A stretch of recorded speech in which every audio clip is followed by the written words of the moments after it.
Greetings everybody, my name is Tommy the Game Master and welcome to my channel. Well, today in our budget game reviews, I'm going to be taking a look at a classic game, one of the first of its kind, Dragon Warrior. Or maybe if the title was a little bit more honest, Dragon Warrior, because the original NES game has a lot of times where it just drags. For those who don't know what this is, basically Dragon Warrior came out in Japan and was called Dragon Quest, and it was actually based off a bunch of Western RPG games made for the PC. A game designer at Enix thought that he could make a similar concept for the Japanese audience on the Famicom. Got together with Akira Toriyama, who had a very small cult hit manga that I'm pretty sure most of you have never heard of it. It's called Dragon Ball Z. Yeah, I'm kind of BSing you. He's considered one of the best manga artists of all time due to his character art and just the way he kind of writes his manga. It became a hit there. Nintendo of America, wanting to also experiment with how USA console gamers would take to this market, gave it away free to subscribers of their Nintendo Power magazine.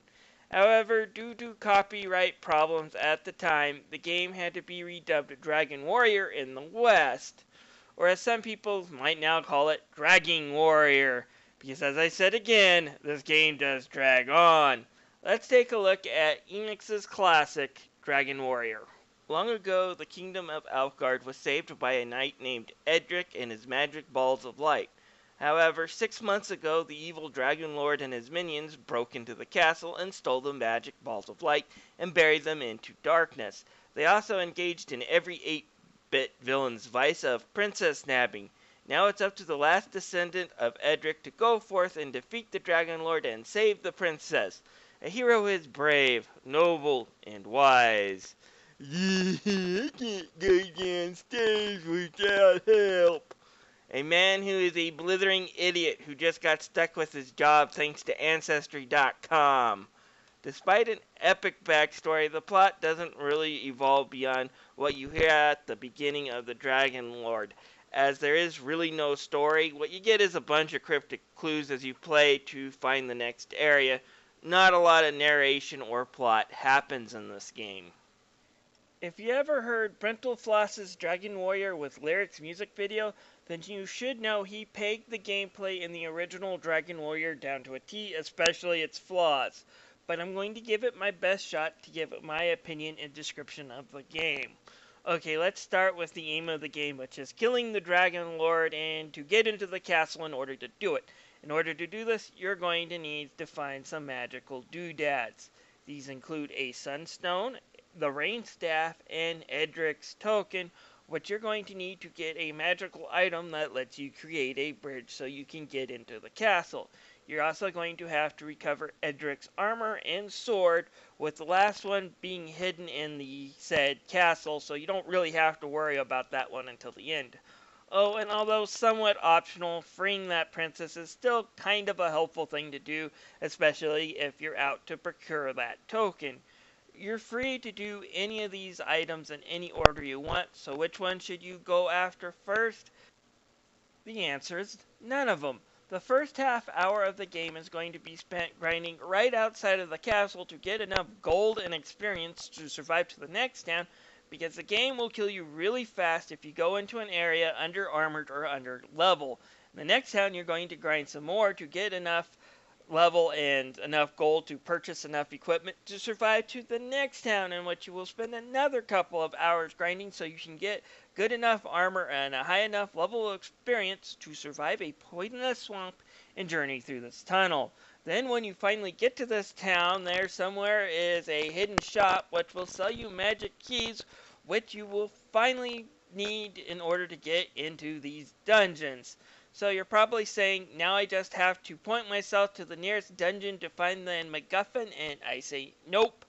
None of these magical items are actually located in dungeons. There are only 5 dungeons in Dragon Warrior. 5 if I am being really generous, and counting the Tomb of Edric, which has no enemies in it, and the tunnel that connects the North and South continent, which is actually really quick and easy to get through. That said, exploring the rest of this tunnel does lead you to find and rescue that missing princess, but it's not that hard of a maze to really explore. There's also a completely optional dungeon on the western side of the map, which has some cheap items that you can just pick up.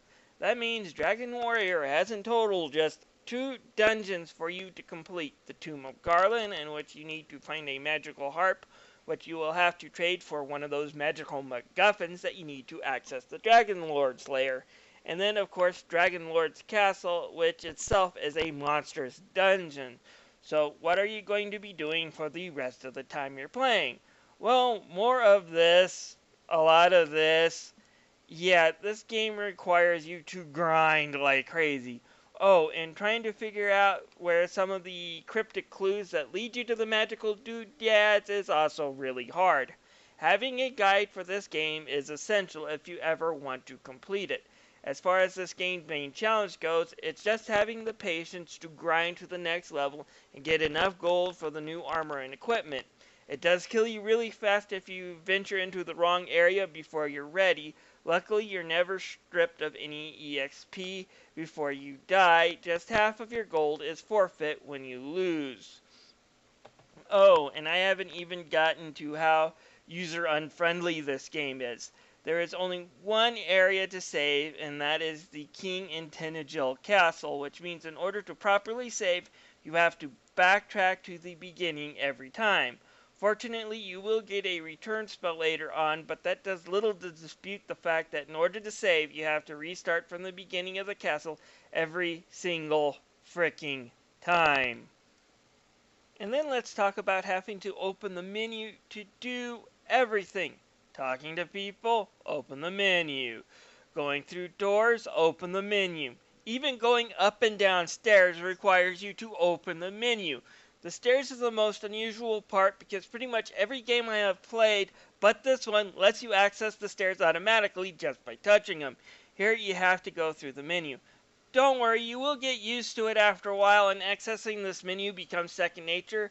It's still an annoying pain in the butt, but it is something you learn to live with. So after all my complaining and my saying don't pick up this game, well, I'll let you know in my final verdict when I discuss all the options of experiencing this classic RPG at the end of the review. Graphically, for a game this age, the graphics have actually held up really well compared to other RPGs of the day. The character designs, the backgrounds, and the enemies especially hold up well. Akira Toriyama's work on the enemies are really top-notch, and yes, he even included a few Dragon Ball cameos in here as well, with the enemies like the ghosts bearing some resemblance to Witch Baba's assistant. Sound and music-wise, it's typical of an NES game of its eras. There's only a handful of music tracks, and most of them are decent enough, if just a little bit repetitive. Not helping is the amount of grinding you're going to have to do, while you're hearing the overworld music and the battle music just keep looping for multiple times. After a while, you kind of get sick of both of them. It's not that individually these tracks are horrible, it's just the amount you're going to have to listen to them as you just grind endlessly. So the soundtrack does get annoying. It just kind of adds into all this game's other problems.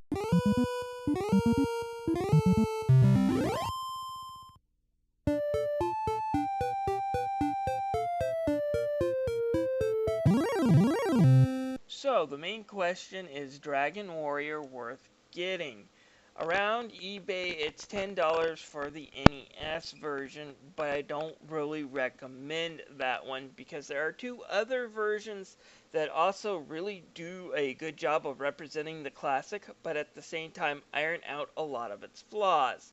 First is the Game Boy Color one, however, this one's a little pricey at $25. It does include the sequel game bundled with it, as well as some really cool cinematic scenes. However, if you ask me what the best version of this game is, get the iOS version.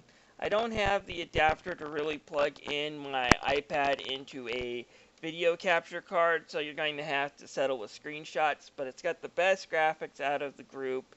It has a lot of things ironed out. For example, EXP has been doubled or tripled in some cases when it comes to the enemies, meaning you do a lot less grinding. You can also say that with the Game Boy Color version. So rather than 20 hours, I would say the Game Boy Color and the iOS version are about 10 to 15 hours, but all of that's just cut from the pointless grinding that just makes this game seem like it takes forever, so you're actually enjoying the quest a lot more in these games if you ask me. The iOS version is only $3, so it's not only the best looking version, but it's also the cheapest version. I do really recommend getting this game on the iPhone. I think it's probably available on Android too. So if you're ever curious about checking out this game, definitely get it on the mobile market.